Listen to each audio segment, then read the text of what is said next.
family, tonight, or let's just say this morning, all right, we're talking all about fruit. And if you haven't been there yet, baby, you are missing out.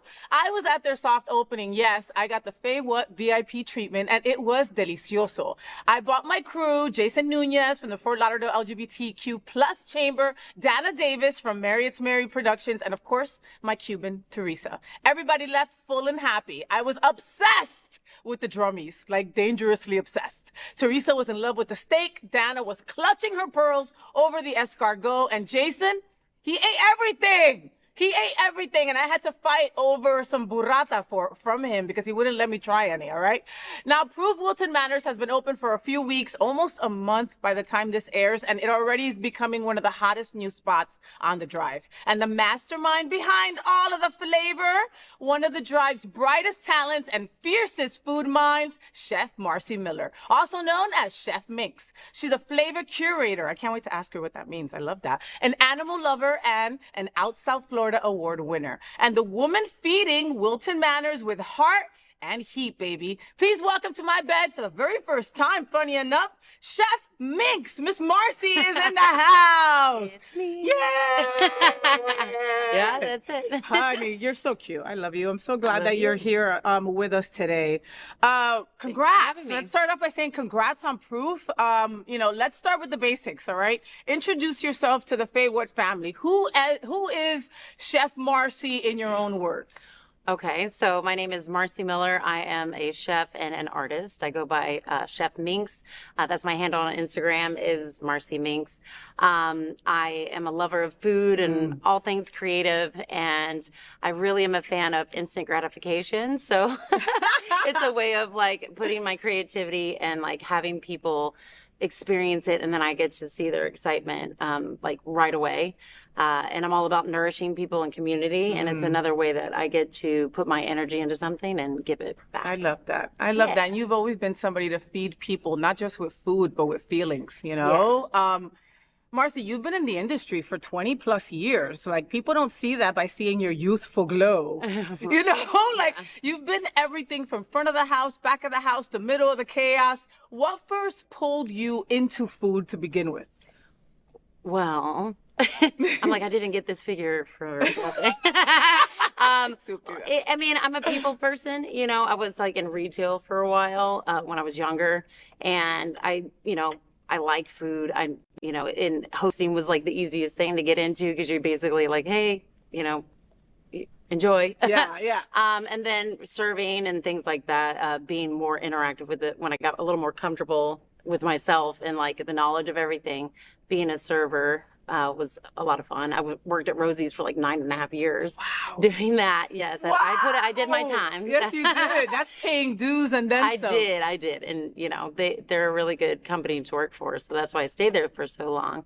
But then I got the opportunity to be a part of a new restaurant, which then eventually was part owner in that. So, and I did all the things for that. I was like everywhere from like maitre d' to shucking oysters to serving to bartending to eventually cooking. So there it is. There we are. There it is. I mean, again, I forgot about the fact that she had been at Rosie's for all those years. I thought it was like a few years. I mean, like, damn, 9 years, 9.5 years, child. So a lot of people on the drive also know you from your era at Bubbles and Pearls, right? The champagne and oyster sparkle that we had on the drive. Yes. What from that chapter shaped the chef that you are today? Well, being a restaurant owner, you have it. I mean, it will behoove you to know all aspects of the restaurant.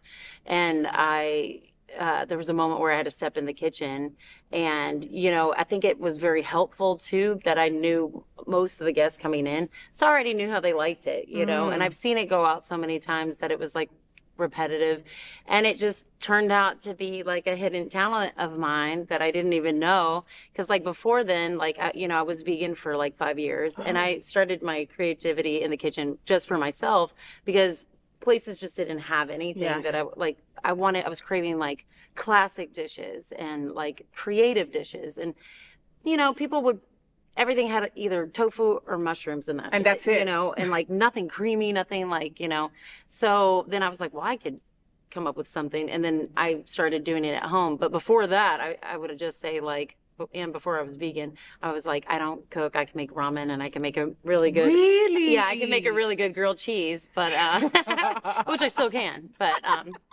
How many different kinds of cheeses do you put in your grilled cheese? well, my favorite grilled cheese to make is because, like I said, I do classic dishes, but everything has to have some kind of like pizzazz for Some me. kind of Marcy Something kinda flair you interesting. put. Yeah, and I very rarely want to eat the same dish twice. Like so leftovers, I mean, unless they were really good, my palate gets bored very easy. Okay. So I like to make a basil ricotta and brie grilled cheese that has a blackberry jam, and I top a little like Mound sea salt and some chopped basil and mint, and then chef's kiss. Is your mouth watering? Because my freaking grilled cheese has like Velveeta in it, and that's it, and a lot of butter, right? And that's it. That sounds so much Listen, better. Oh my God. Paula Deen getting famous for not Qué using rico. butter. No, de verdad. It's the Yeah. truth. Like Paula Deen, listen, you can say what you want to say about her. Yes, she's a racist. It is what it is. But her food is But she can delicious. make- yeah. Like you're not going to try, you're not eating some of her food going, oh man, how much butter does this have? You know what I mean? Like, A lot. Yeah.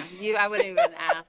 But I think I was just watching something about Anthony Bourdain, and he was like a while ago, he's being interviewed, and he was like just telling people that the reason why restaurant food tastes so good is because you're almost guaranteed to be walking out at dinner eating a stick of butter.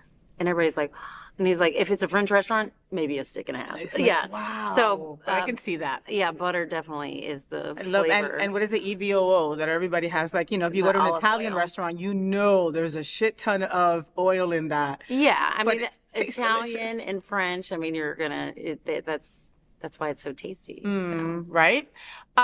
Let's talk about the drive. So the drive, Wilton Drive, right? In Wilton Manors, Florida, is magical. It is. But woo, it's also really tough. It is for All right. businesses. For businesses to truly thrive, a restaurant needs more than LGBTQ plus love. Unfortunately, you need visitors from beyond the drive too. How do you plan to balance that and grow beyond that bubble? Yeah, I mean, I think that being in Wilton Manors, we are blessed that we do have the community that we do. Because even like slow, you can always count on You the got your loyal community. ones that are Yeah. going to come. Yeah. And just to bring in people, it does help to hire some staff that is out of Wilton Manor. So hopefully it has more of a diverse crowd, and hopefully they bring their clientele and stuff. But honestly, it's just, in my opinion, is just treating every guest like super welcoming, and so they want to bring their friends, and they keep telling their friends, and then eventually over time, if you just welcome everyone and you're open to everyone, then everyone comes. No, I love that. I love that. And something that I did notice when I went to your soft opening, which again, thank you for the invite. That was so freaking sweet. I felt so important. Your staff is super diverse. Yes. Like you've got like United Colors of Benetton, like Yes. all represented there, Yes. I mean, intentional or not, it's beautiful. Yes, it is. I even said that too, and I was like, we have to have a few sexy ones. We're in Wilt Manors, you have to have the eye candy. And I said, but hire them based on personality and diversity. I was like, because it's like ingredients, you need a little bit of this. It's like spices, a little bit of this, a little bit of this. It's like a recipe. Right, and then everything is. So Yeah. I'm like, and then if people come in, they're going to vibe with different personalities, and they're going to come back for the personalities. They're not going to come back for this. I mean, it helps to have somebody sexy. I'm not going to lie. You need a few of those sprinkled in. But the personalities, we when we were coming up with the owners, they are both from Louisville, Kentucky as Nice. well. That's I why met the gentleman. He was super nice. So that's why I ended up taking the job, because I got a call. Actually, my friend Zarina, I don't know if you know her, but she's on Below Deck. She got a call, and they were looking for somebody, so she called me. Oh, how beautiful. Yeah, and I was like, I don't know, girl. Because it was right when I was don't know if kind I'm of ready like, for this right I now. don't know if I want to do all that. And then she gave me their number, and it was a 502 number, and I happened to be in Louisville watching my sister's farm, 'cause I'm on my hiatus, I guess. And I was like, a 502 number. I was like, all right, let me see what's going on. Let me just see what he says. Yeah, I was like, because what people, not everybody knows, like Louisville, there isn't like a whole lot going on. I mean, we got the Derby, we got bourbon, and we got food. So, and music. But the food, that is our like way that we go out, we enjoy like so very much so like all the social life is food based, restaurants and stuff like It's that. all around So food. I was excited to have that like their vision and like knowing that what I know and bringing good food and hospitality. And it's not just about drinks, it's like curation, and it's not just about the food or the drinks either. It's about the space, how the space makes you feel, how the people, the staff, like the whole space. Like I said, it's all an ingredient. So Your proof is at the Old Nate's. yeah, old chef needs. Right.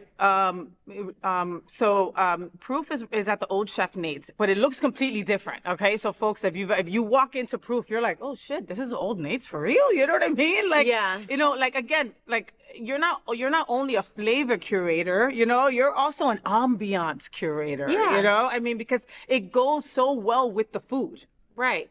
Yeah, and we were in this space for a while. So we were going back and forth of like menus and color palettes, and like I think we painted the walls like 3 different times. Oh, You know, so we were just going back. It's like, that's not right. That's not right. Change the light fixtures at least twice.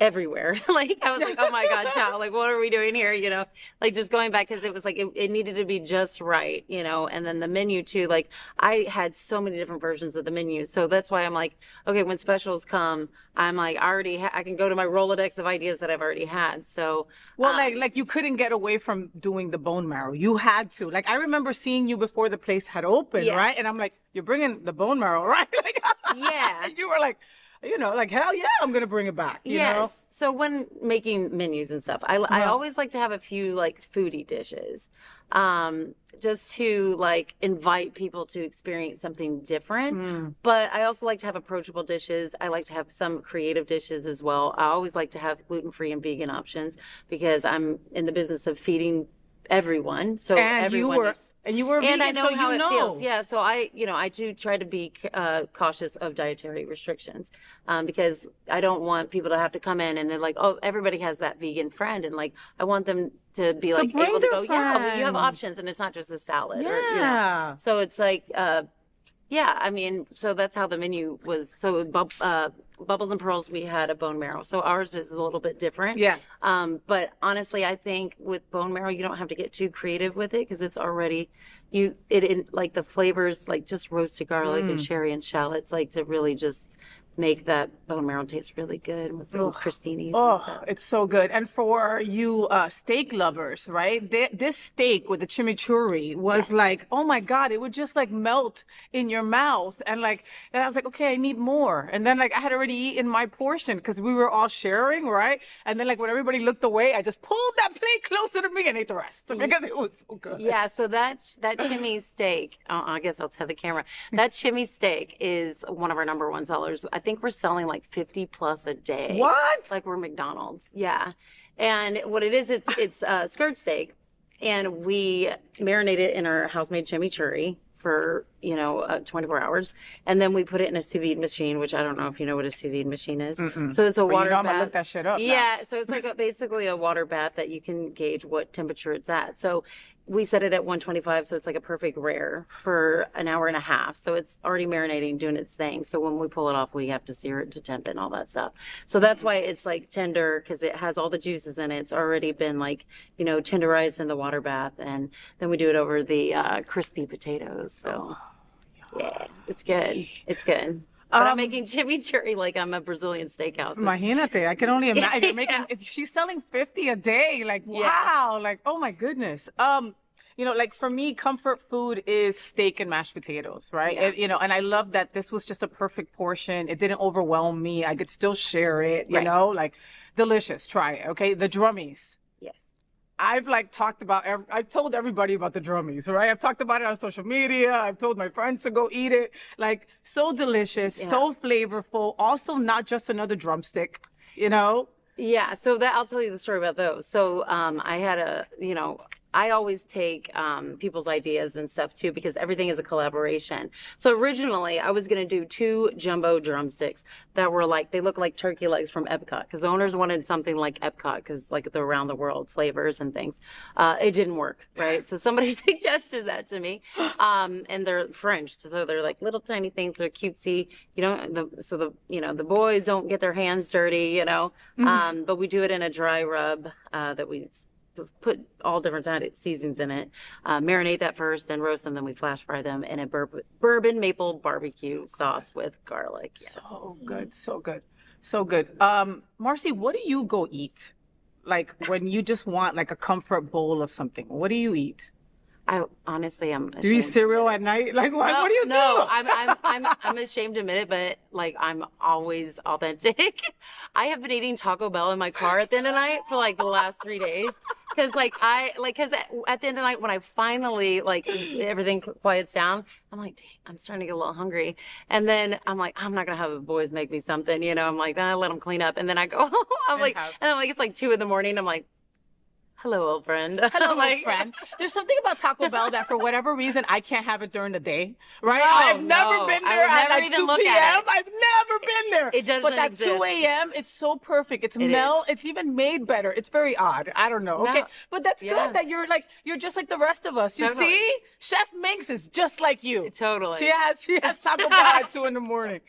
Absolutely. Let's talk about your partner. I love Jessica. She has graced my bed and been such an incredible part of the FayWhat show, and we adore her. She's on my gratitude list for this year of just wonderful people that have come into my life it's like when you have a friendship that's like you don't have to struggle for, right? She makes things very effortless, right? She makes being her friend easy. Yeah. And that sounds simplistic in what it is, but if you have friends like we do, then you'd understand what we're saying, right? You know, is she like that as a partner as well? Yes. So I always refer to her as my sweet angel baby. She's perfect. She's supportive, respectful, kind, funny, silly, in the best kind of ways, but she's always there. She's very helpful. Like, the other day, honestly, I think it was yesterday, she came and helped me prep chimichurri. I was like, I just need to get this chimichurri. Because when I'm telling you, we have a lot of prep, and I'm like, I need all hands on deck. And she's always the first one to say, okay, stop. And if she's available, because she's also busy. So, well, I was going to say, you both started new ventures, pretty much around the same time. All that takes with just starting something new and getting the word out there. You both are so freaking busy. Yeah. Yet you're there for Wolfpacks, you're over there at her stuff, when you can, and she's at Proof helping you prep chimichurri. You know what I mean? You do get a moment. Do you get a moment these days to just be you guys and not? We will later today. That's the plan. It's always the plan. Yeah. And I don't know if you noticed, my voice is going. It goes in and out for the last month because I've been I need 10 mini max on the fly. Let's go. I'm on the fly. Yeah, exactly. That's the only time I yell is when I'm calling for food. But not a lot, honestly. I think last week I clocked myself at 93 and a half hours. So I've been, so we have our times in the morning when we have coffee and stuff. Yeah, and connect. But by the time I get out, she goes to bed early. So she goes to bed early, really? Very early. What time? Ideally, I feel like it would be 9:30 would be her sweet Wow. spot. That's early for me. And so she gets up at 5 and does something athletic or some shit? Sometimes. She strikes me as she would do that because she's so fit, you know what I mean? Yeah. I'm she tries to do that, but if she's tired, but she's always up at 7 something, I know, I told her, I was listen, don't even try it. 7:45 is the very earliest. I was and I prefer 8:45. But even for me, honestly, I used to be the person that I would sleep till 11 o'clock, 10:30, 11 o'clock. But it just doesn't happen in our house. Well, with the dogs and life, and then the birds start going, and the birds and all that. Yeah, then it's the whole charade. It's a whole thing. They wake you up when they're ready, Absolutely. She just won Best New Female Business Owner. Yes, she did. How dope is that from out South Florida? Hello, out South Florida. Thank you for all you do.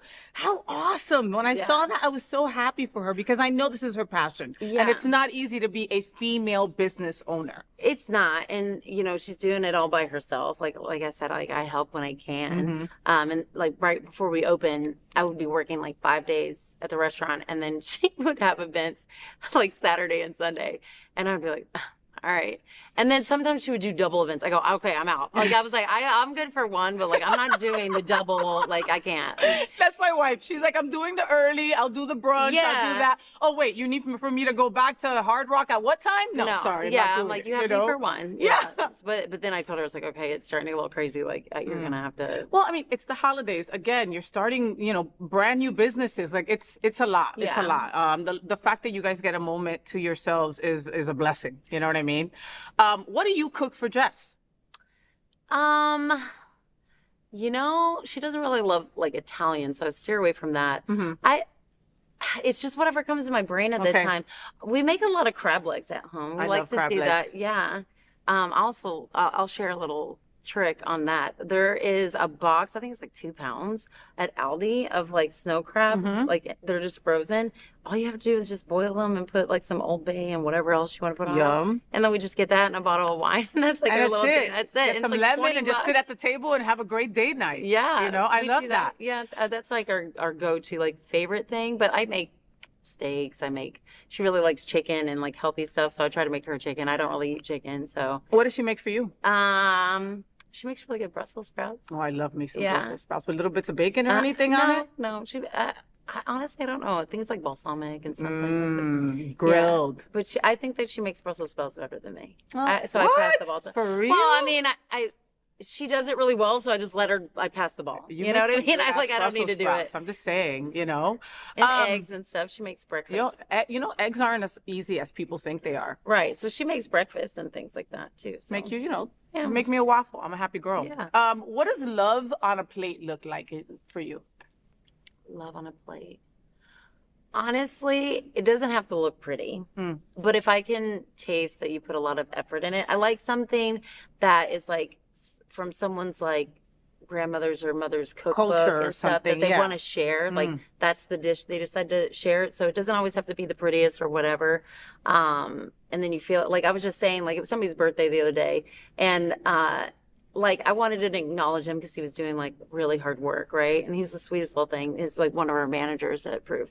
And I was like, oh man. And like he was one of those, he kept hinting throughout the week. He was like, oh, that's the day. I was like, oh, somebody wants a reservation for December 5th. And he's like, oh, my birthday. Like one of those. I was like, so when I was like writing out dates for something, and I was like, hey, what's today's date? They're like December 1st. I was like, or no, December 5th. And I was like, oh, it's his birthday. I was like, we need to get him a cake. And I was like, for me, the best birthday cake is like a yellow cake with chocolate icing out of the box with the sprinkles that taste like your mom made with like a glass of milk. So I wanted to make him that, and I just didn't have time. But the next best thing is always ice cream cake. So I got him an ice cream cake. So like stuff like that, like the homemade flavors and things. I think that's what love on a plate looks like. I love that. I love that. You answered that so perfectly. You're an animal lover like me, like huge. Animal lover, always rescuing, always helping. How does that heart show up in your daily life and in your work right now? Oh, well, not only do I rescue animals, I feel like I rescue people. like just the other night, like one of my chefs, like he was like, "Hey, can you help me jump my car?" And I'm like, "Yeah." You have you have the cords, and he's like, "Yeah." And then not only that, like his hood couldn't even pop up, so like he's a big guy. I call him my Mack truck. He takes up a lot of real estate. Like me, so like I'm trying to like stick my hand, like the latch that like pops up in the hood wouldn't like release the whole hood. So his hand definitely wasn't like I think I still have somewhere like it looks like I'm a mechanic. So like I was like, no, it's attached here, and I'm like, so and then always people are calling me to help and stuff. But like animals, I mean, how can you not love animals? And if one needs help, but I also have to be honest with myself, and like I don't rescue them anymore. Your time restraints, of course. But there was a time you had like 10 dogs and like a couple cats and some birds. Like it was nuts. I still do, and thankfully, Jess is there. She does help out a lot, and hopefully my schedule's not so crazy all the time because I get to help with that too, because she has a business, but she helps take care of the animals and stuff. But yeah, we have 2 dogs, 3 cats, and 4 parrots. So do the parrots talk? Do they say bad words? I don't think they stop. There's two that do, and then the other two they make their own little fun noises and stuff.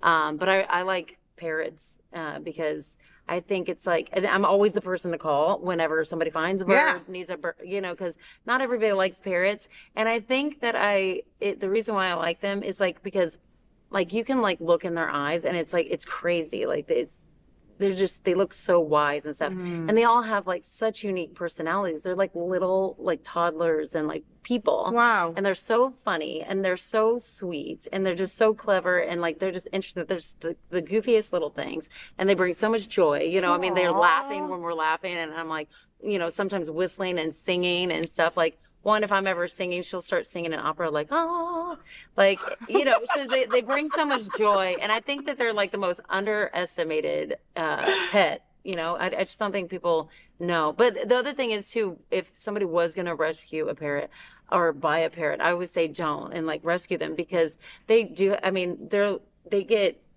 like people always try to get rid of them if they have behavioral issues and stuff because you could get one and you're like, even hand feeding it and it'll turn on you after it goes through its puberty and hormones and all that stuff. And a lot of people don't know that. You have or to be they knowledgeable about it. Right. Or like they start chewing on stuff or like they're too loud or all that stuff. And then they get rid of them and then right. So if you go to a rescue, I always say like go with one in mind, but like let it pick you and then it'll be like the most loyal thing. So a lot of them get very attached to like one owner. And if you're looking for that like and the other good thing about parrots too, it's like they live for such a long time, which is the plus and minus, but you get one that's a little older. But like, dogs, we love them and we got 16, 18 years if we're lucky. Parrots, I mean, one of my parrots is like 45. Wow. She's older than me, so I say she's my boss. She's her boss. She's her boss. But yeah, so that's another plus, but we are in Christmas time, right? It's December, so New Year's is right around the corner. And I know you've had a lot of newness going on, but I mean, do you have any resolutions that you've already started thinking about for 2026?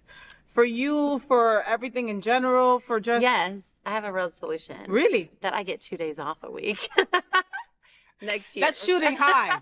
That's shooting real high. Hey, listen, I'm trying. I'm shooting for it. She's manifesting that hopeful. shit. Manifesting those 2 days. No, I'm just so good that my kids don't need to be babysat anymore. They can do it without me, and I'm like, okay. Okay, no, but you can manifest that into existence, and with a boss like you, supporting them and elevating them and giving them the tools that they need, you can get that to happen. You know what I mean? Most people, it's very common that you start a restaurant, in its inception and you're there 7 days a week, 100 hours very easily. And you can't leave. Right. So do you have trust issues or is your team not equipped to make sure that your restaurant's okay? You know? And I'm like, listen, if there isn't, like I said, it's like, if you're a body in my space, I will teach you how to make something. I will give you the recipe. I'm Put like, you to take work. it home. I always go use it for a party trick. If you have a date, I'm like, you can have all my recipes. I don't care. And that's what I say to people too. Like I've had chef friends that like, oh, they're using my recipe, right? And I'm like, that's my recipe. I'm like, wait, aren't you a creative? I'm like, don't you have like a million more behind it? Like, let that go. Like, yeah. You know what I mean? Like that's... Couldn't you kind of like mess with that recipe to what you're feeling now? Exactly, because it was like that was a moment, and you give it to them. They can have it. They can't have this. So it's like learn it. Like they can't have this or this. Exactly, and that's always the ingredient too. Just because they have the recipe, it doesn't mean they can make it taste like it too. Amen. Because Marcy makes some damn good food. Oh man. I literally almost always say when I go to the tables, they go, "Oh, it's good." I'm like, "Yeah, I put my foot in it." Ha ha ha.